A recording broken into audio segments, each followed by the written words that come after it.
Hello friends, welcome to my another mini blog. तो आज হচ্ছে কি আমাদের লাড্ডু সোনার বার্থডে। তো সকাল সকাল থেকে লাড্ডু রেডি হয়ে পড়েছে, সাথে আমিও রেডি হয়ে পড়েছি। ও বলছিল একটু বাইরে ঘুরতে যাবে, এই নিয়ে সকাল থেকে বায়না করেছে। তো সেজন্য বললাম চলো তাহলে দুজনে মিলে একটু ঘুরে আসি। তো আমি আরও দুজনে মিলে বেরিয়ে পড়লাম। তো তারপর ভাবছিলাম কোথায় যাওয়া যায়। তো সেটা আপাতত দেখলাম গাড়িতেও পেট্রোল নেই, তো সেজন্য আগে গাড়িতে পেট্রোলটা ভরে নিলাম। ভরে তারপরে ভাবলাম যেহেতু জন্মদিন সেজন্য আগে একটু মন্দিরে গিয়ে দর্শন করে আসি। আর এবছর যেহেতু আমরা পুজো দিতে পারবো না, কাল অসুচ আছে, তো সেই জন্য বললাম চলো খালি গিয়ে আমরা ঠাকুরটা প্রণাম করে আসি। তো দেখতে হচ্ছে আমরা আমাদের এখানে বঙ্গাইগাঁও বাগেশ্বরী মন্দিরে চলে এসেছি। আমাদের এই মন্দিরটা মানে খুবই জাগ্রত আর খুবই প্রসিদ্ধ একটি মন্দির। তো যারা আমার ভিডিওটা দেখছো তারা যদি কখনো আসো বঙ্গাই, অবশ্যই এই মন্দিরটাতে দর্শন করো, তোমাদেরও খুব ভালো লাগবে। আর এখানে দেখতে হচ্ছে আমাদের লাড্ডু কিন্তু হাই করে দিল। আর এদিকে দেখতে হচ্ছে মজার একটা কাহিনী, একটা কুকুর ছিল, কুকুরটাকে দেখে আমার কেমন করে দৌড়াচ্ছে, ভয় পাচ্ছিল। তো তারপরে আমরা আবার এখানে একটা শিব মন্দির আছে, সেখানে চলে এলাম, সেখানেও প্রণামটা সেরে নিলাম। সেরে তারপরে বললাম চলো এবার বাইরে যাওয়া যাক। তো ওকে যেতে যেতে বললাম কোথায় যাব। ও যেতেই বললো যে পার্কে যাবে, অনেক দিন ধরেই বায়না করছিল যে পার্কে যাবে। তো সেই জন্য বললাম তাহলে চলো আজকে পার্কে তোমাকে ঘুরিয়ে নিয়ে আসি। তো কী সুন্দর দেখো রাস্তাটা, মানে খুব দারুণ লাগছিল ভিউটা। তো তারপরে পার্কে চলে এলাম, এসে টিকিট কেটে নিলাম 15 টাকা দিয়ে। তো তারপরে ঢুকে পড়লাম ভিতরে। দেখতে পাচ্ছ কি সুন্দর লাগছে কিন্তু পার্কটাও। এটা হচ্ছে আমাদের বঙ্গাইগাঁও ইকো পার্ক। তো তারপরে বললাম চলো তাহলে যাওয়া যাক। আরও এসেই কিন্তু টয় ট্রেন দেখতে পেয়েছে। আর ওর পার্কে আসার একটাই উদ্দেশ্য, টয় ট্রেনে উঠবে বলেই এসেছে। কিন্তু দুর্ভাগ্যবশত টয় ট্রেনে উঠেছে ঠিকই, কিন্তু এখন টয় ট্রেনে কিন্তু ছাড়বে না, এটা হয়তো বিকেলের দিকে ছাড়ে। আমাদের লাড্ডুবাবু কিন্তু এটাতেই কিন্তু খুব খুশি হয়ে গেছে। আর আমাকে বারবার বলছিল এটা ছাড়ে না কেন, ছাড়ে না কেন।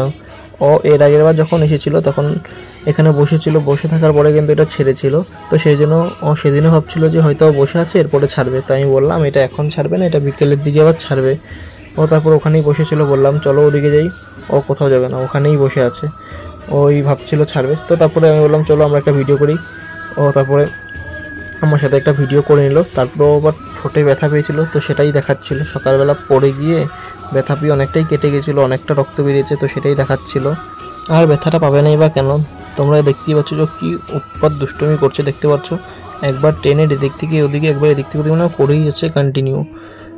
তো দেখো সেখান থেকে এখন নামতে পারছে না, তাও মানে নেমে পড়লো।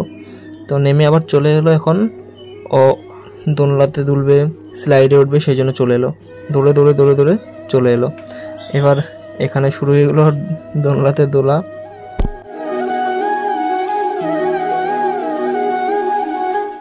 তো এখানে দেখতে পাচ্ছ আমি কিন্তু দোলনাতে বসে পড়েছি। তো আমরা কাকা ভাইপো দুজনে মিলে একটু দুলে নিলাম।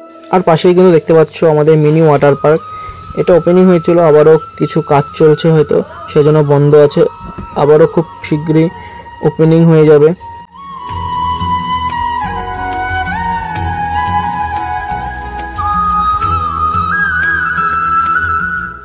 আর এদিকে তো আমাদের লাড্ডু সোনা যা দেখছে সেটাতেই উঠবে বলে বায়না করছে।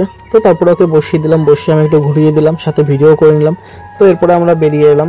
বেরিয়ে এসে পরে বললাম কি খাবে লাড্ডু, বলছে আইসক্রিম। আর আমি ওকে বলে দিয়েছি আইসক্রিম খাবো না। তো সেখানে ছিল আখের জুস, তো বললো আখের জুস খাবে, তো বললো খাবে, কিন্তু অত পুরোটা খেলো না, আমি খেলাম।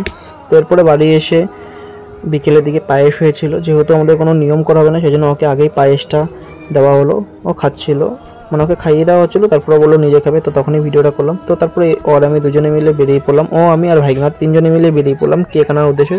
তো দেখতে পাচ্ছ কেকের দোকানেও চলে এলাম। এতগুলো কেক দেখে কনফিউজ হয়ে গেলাম কোন কেকটা নিব। তো তোমরা দেখো কোন কেকটা মানে কেমন। তো আমি একদম লাস্টের কেকটা নিয়েছি। এই দেখতে পাচ্ছ কেকটা। তো বাড়িতে এসে তারপরে শুধু ওকে কেকটাই কাটানো হবে। তো দুই ভাই মিলে বসে পড়েছে দেখতে পাচ্ছ। তো তারপরে কেকটা ওরা কেটে নিল। তো দেখতে পাচ্ছ কেক কেটে নিজেই খেয়ে নিচ্ছে। তারপরে আমি ওকে একটু আবার খাইয়ে দিলাম। তো ওর পিসা আবার একটা গিফট এনেছিল, তো ওই গিফট নিয়ে ব্যস্ত হয়ে পড়লো।